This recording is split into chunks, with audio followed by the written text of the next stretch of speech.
But I think later on, Mr. Duterte was cleared of, there was no finding or no cases filed. So the former president against- was cleared. Okay, Mr. Chair, if I okay, may. Senate Thank you, President. Mr. Chair. A few questions addressed to former Senator De Lima. During your time as chairperson of the Commission on Human Rights, when did you start serving as the chairman of the Commission on Human Rights, if I may ask? I was appointed in 2008 Up to 2010.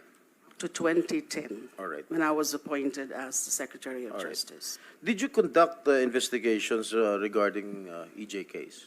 Yes, Madam the CHR and bank All right. conducted a public inquiry right Right. there in Davao City. May I know kung ano-ano po yung mga lugar na inimbestigahan nyo tungkol sa EJK?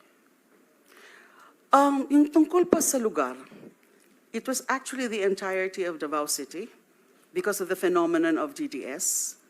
At inimbitahan nga po namin the former mayor who appeared and acted as resource person, and mga ilan-ilan na mga opisyal, maraming opisyal actually, the city councilors, barangay chairman, PNP officials.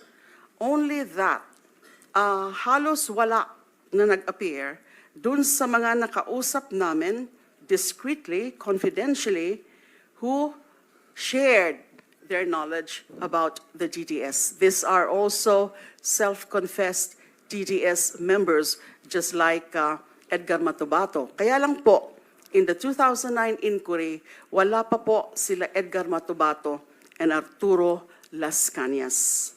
Na-mention yung mga pangalan nila, pero wala pa po sila doon. Hindi pa ho namin sila na-access at hindi ho na-present doon sa DDS inquiry. So wala ho kayong results ng investigation. Were there any cases filed because of your investigation, Madam Senator? Okay, when I was appointed in 2010, meron po ako yung aking mga personal investigation notes, pero wala pa ho yung naging resolution.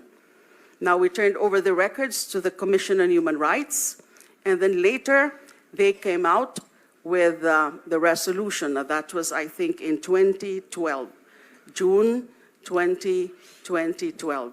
Yung resolution nila, one of the recommendations is for the filing of an administrative and criminal cases against then former Mayor Rodrigo Duterte and some other officials. What I know is that this was referred to the Office of the Ombudsman. But I think later on, Mr. Duterte was cleared of, there was no finding or no cases filed. So the former president against- was cleared? Am I No, correct? it was not really cleared because I think, if I'm not mistaken, the main reason why no cases were filed with the Ombudsman against former Mayor Duterte and then President Duterte is that If you- nung linabas na po yung from the Ombudsman is he was already the president.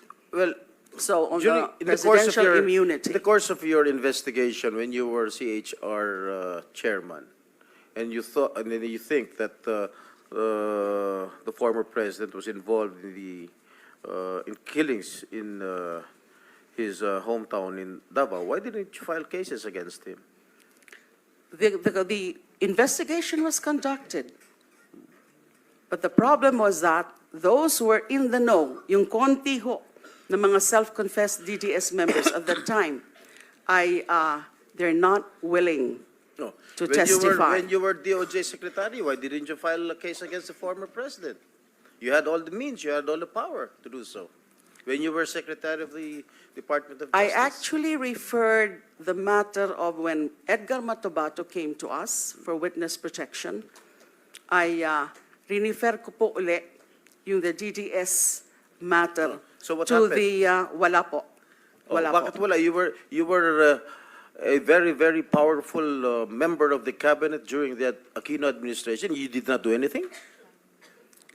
It's not To that I pursue did the not case? do anything. To pursue It's the just case? that I asked the NBI to pursue further the investigation. Pero wala na po na i-submit sa akin na report. They were telling me that they had also so much difficulty accessing possible witnesses at the time. All right, one more thing, Madam former Senator. Why is it only in Davao that you had this investigation? Bakit Davao lang? Why were you so focused and why are you so concentrated in investigating Davao? We were focused on investigating the so-called DDS phenomenon because we have read some reports about it, foremost of which was the report of the UN Special Rapporteur Philip Alston. And he did come out to that report citing certain findings of the UN Special Rapporteur Philip Alston. And meron din pong report, yung Human Rights Watch, they called it, "You Can Die Anytime," also referring to the DDS phenomenon. So we felt that at that time, because of these reports, and our CHR regional office did confirm that there were killings, but they could not tell us, or they refused to tell us that it was actually the doings of the DDS on orders of then Mayor Rodrigo Duterte.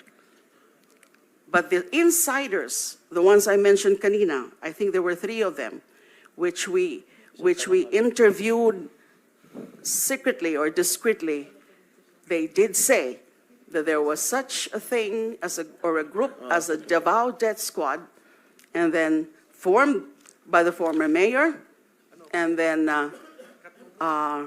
getting orders also from the former mayor, something that were validated later on by Edgar Matubato and Arturo Las Cañas.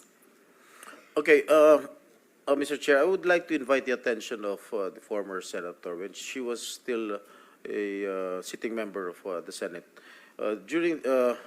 With regard to the committee report of the Committee on Justice then, for the years, if I may read, for the years 2001 to 2009, under the Arroyo administration, 91,762 killings were reported, or an average of 10.196 killings per year, 850 killings per month, or 28 killings per day. On the other hand, for the years 2010 to 2016, under the Aquino administration, there were 85,878 recorded killings, with an average of 14,313 killings per year, 1,193 killings per month, or 40 killings per day. You were the Justice Secretary during the Aquino administration. Why did you not investigate these killings? All right. May I start by saying that on the matter of EJKs in general, especially with respect to the killings of activists, I did recommend, and it was adopted, there was this Administrative Order number 35, creating an interagency committee to look into the various drug killings, to the various activist killings, targeting members of progressive groups, leftist organizations, and that was somewhat rampant during the time of former President Arroyo. Now, bakit wala pa po yung drug killings? Kasi nga po, pinapapursu ko pa sa NBI. It was not the real focus then of Administrative Number 35, which is the Special Interagency Committee to address extrajudicial killings. Now, talking about the Gordon report, you mentioned the Justice Committee report, which was subsequently headed by former Senator Dick Gordon. Sinabi nga niya po yun, na bakit yung EJKs lang, bakit yung bakit yung ibang mga EJKs ay hindi natin kailangan imbestigahan o hindi natin inimbestigahan dun sa Senate Committee. Mukhang may problema po sa ganun. Kasi ang nakita ng committee, ng majority committee in coming up with that committee report is that, well, hindi actually nila nakita na may special complexion at the time, at the start of the drug war killings beginning 2016 under the Duterte administration. I'm not talking about the drug war. I'd like to put it on record that the resource person, the former senator, did not answer directly my question, Mr. Chair. And I might be mistaken of defending the former president. I am not defending the former president. In fact, if it is his turn to answer questions, I will ask questions also.